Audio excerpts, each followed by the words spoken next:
raisons de dynamique, je pense que je vais open ça. À nouveau, parce qu'après un call 4 bet, Jack Russell, il va peut-être vouloir se calmer un petit peu.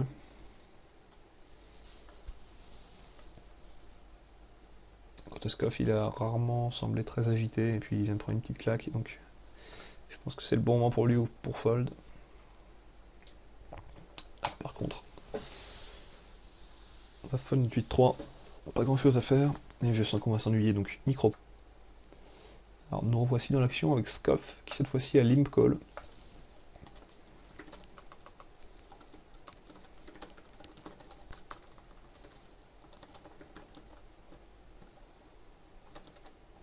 On va noter l'action au fur et à mesure directement.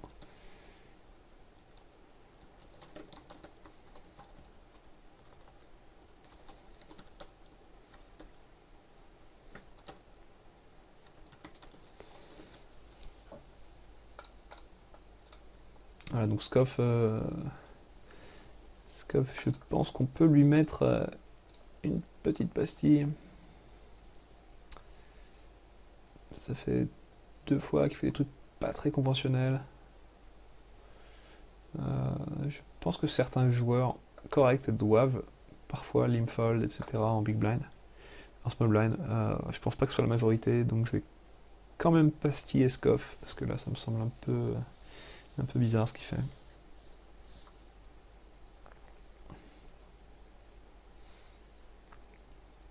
Très actif, Scoff, il va beaucoup de flop.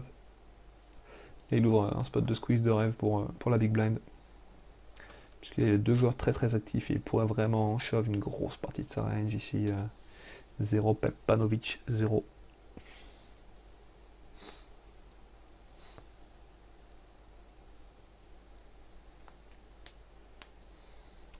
Alors qu'on a à nouveau un déroulement de coupe post-flop, c'est pas plus mal parce que on est au MTT, on pourrait se dire qu'on va s'emmerder.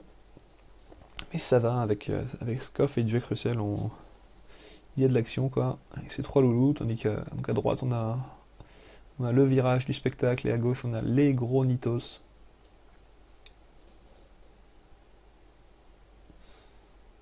Alors que Jack Russell continue d'open.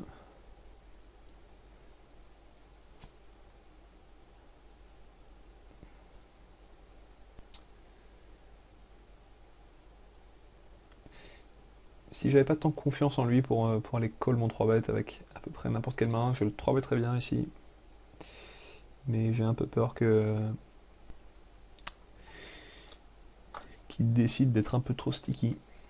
Donc j'ai plutôt fold. Queen 9, il y aura peut-être quelque chose à faire en small blind contre big blind, même si c'est pas vraiment un stack size confortable. Mais voilà, Scoff nous en enlève la possibilité. De toute façon, c'est pareil, Scoff, vu son profil, on va peut-être pas essayer de le 3-bet.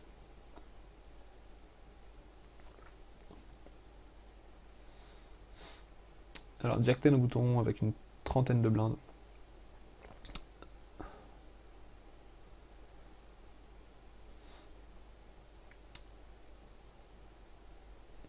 Ce pourrait être un spot convenable, disons, pour le limp en bouton. Maintenant, mes adversaires n'ont pas encore donné trop de raisons d'avoir trop peur des restyles.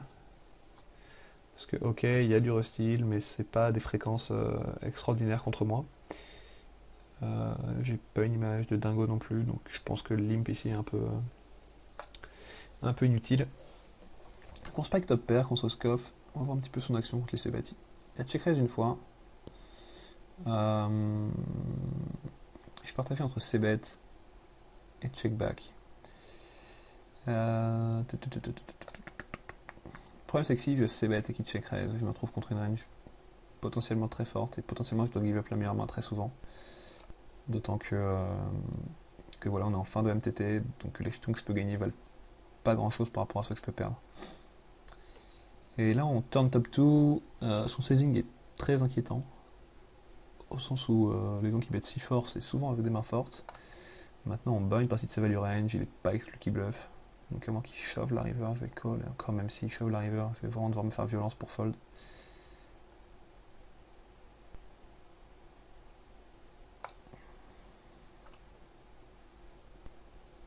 Voilà, on va call sans trop de cérémonial. La question c'est est-ce qu'on pourrait pas value shove. Et Ah, je doute un petit peu là. Son Sizing Turn fait quand même vraiment très peur. Il n'y a pas tant de combos de ça demain qui me battent, il y a 4-4. Il y a 4-4 et c'est à peu près tout. 4-4 King Queen et 7-8. Tout ça, je peux value shove contre. Maintenant, je pense qu'il y a davantage de 4-4 King Queen 7-8 qui vont call que peut-être de. Voilà, que de 9-10 ou de 9 valets, des choses comme ça.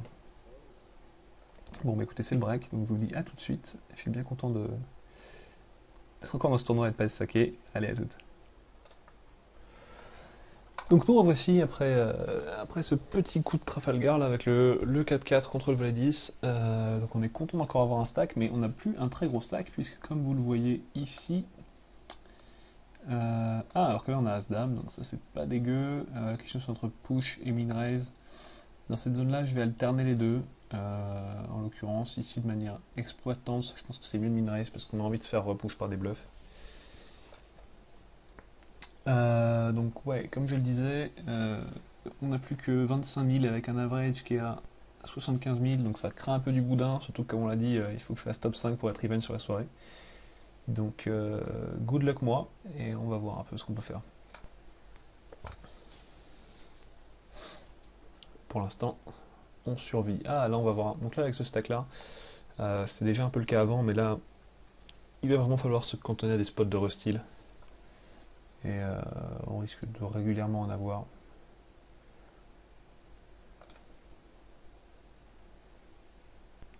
Dans cette zone de blinde. Là, quoi qu'il arrive, je pense que je pars à tapis, à moins qu'ils fassent tapis tous les deux.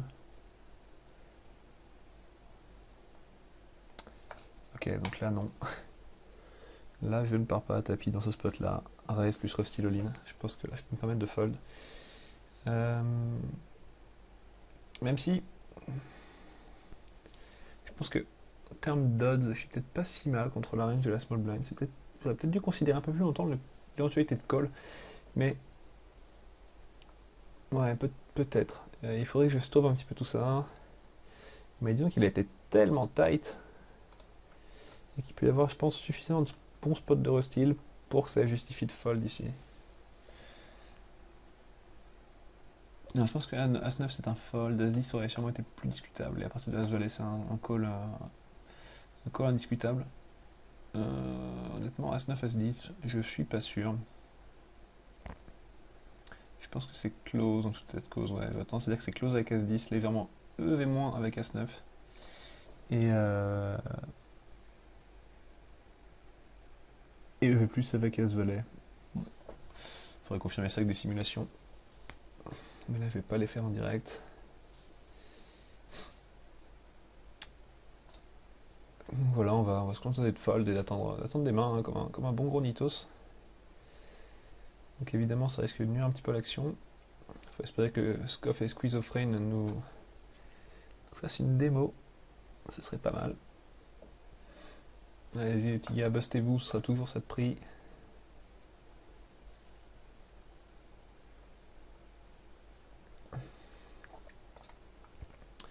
Donc on a un C-bet ici, la turn qui va pas mal densifier la range de Squizofrane.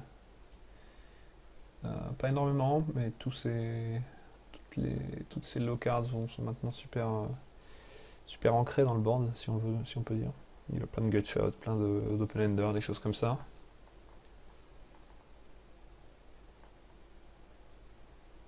Donc on peut s'attendre légitimement à ce qu'il check back régulièrement, pour autant il bet, et ce bet je pense polarise beaucoup sa range, en plus qu'il bet assez cher.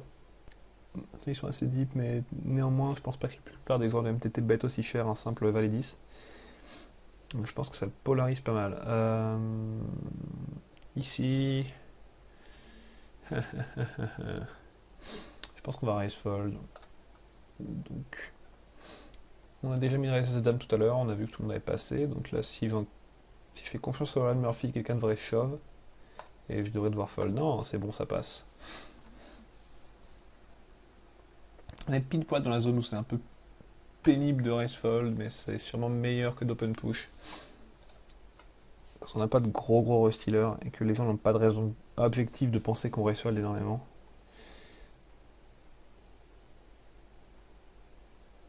Donc c'est un peu close et je pense que c'est tout un débat dans cette zone-là des 15-20 blindes.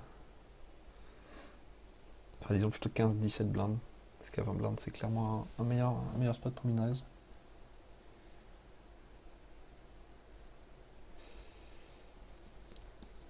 Si j'avais été suité, j'aurais bien aimé rester all-in.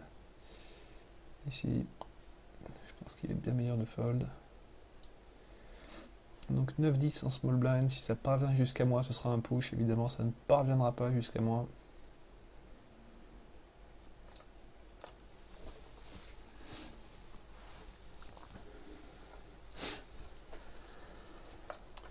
Alors que Juxel.fr qui avait été assez actif en début de partie, là, a l'air de s'être un petit peu calmé. Donc c'est la bonne nouvelle du jour. C'est une bonne nouvelle, pas vraiment, puisque maintenant j'ai plus exactement un stack qui me permet de faire le fou. Ici au bouton, je pense que je vais avoir un push, si ça fold jusqu'à moi, un push un peu close. Mais sûrement un push.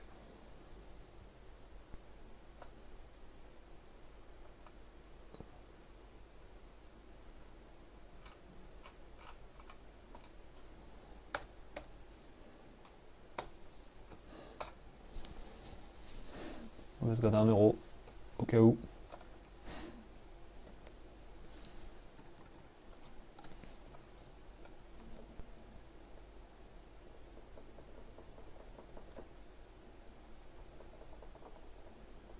On intimide l'adversaire,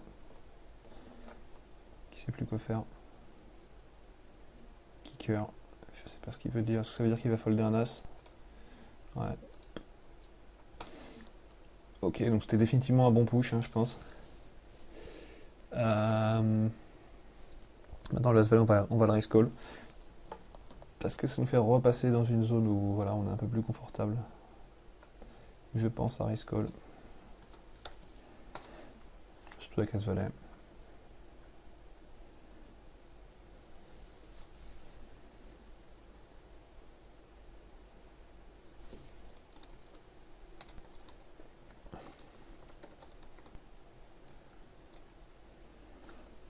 Voilà, on va l'encourager un petit peu.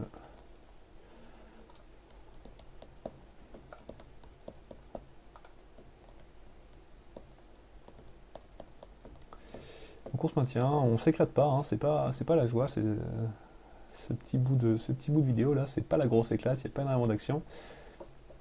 Mais on fait ce qu'on peut. Ah bah voilà, là on va pouvoir faire quelque chose. Hop, 3223, le sizing magique. En espérant que les choses se passent bien. Que Scoff en ait marre de fold, qu'il m'envoie un bon pruneau avec roi 2. Ah, voilà, mon petit Scoff, on y est. C'est maintenant que le top 5 et la break-evenitude de la soirée se joue. Enfin, on en est encore loin, mais on peut commencer à espérer. Ah, bah là il se passe des choses absolument incroyables. Bah écoutez, on devrait être pas trop mal.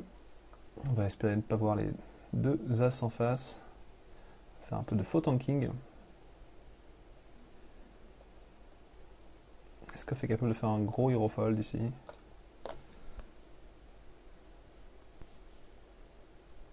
Ça peut m'arranger s'il a un as qui give up ses 30% d'equity. Voilà, 10-10, c'est la bonne nouvelle. Allez, il y a des backdoors là-dessus, mais il faut pas qu'il ait hit. On est pas mal là, on est pas mal du tout. Nous voilà 70K. Et ça devient beaucoup plus intéressant.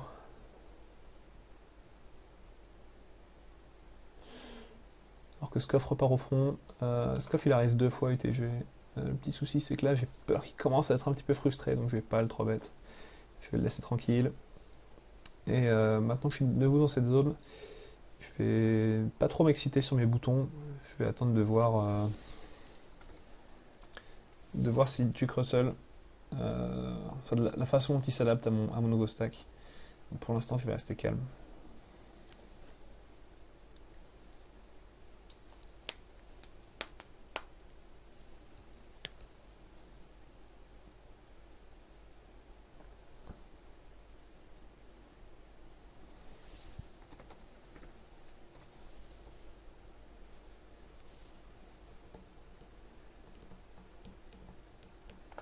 Donc ça, par contre, c'est plutôt un bon spot.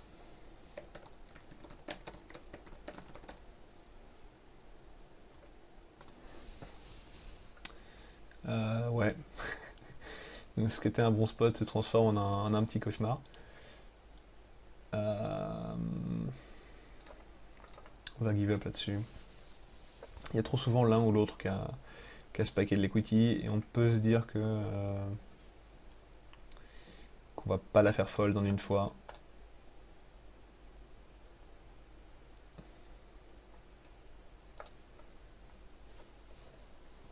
Alors ce qui se passe c'est que là il commence à y avoir assez peu de king dans la range, donc j'allais dire que c'était peut-être envisageable de bluff. Bah, maintenant que j'ai river la top pair, ça sert vraiment plus à grand chose de vouloir bluff je pense. Parce que les deux paires vont être un petit peu têtus et call.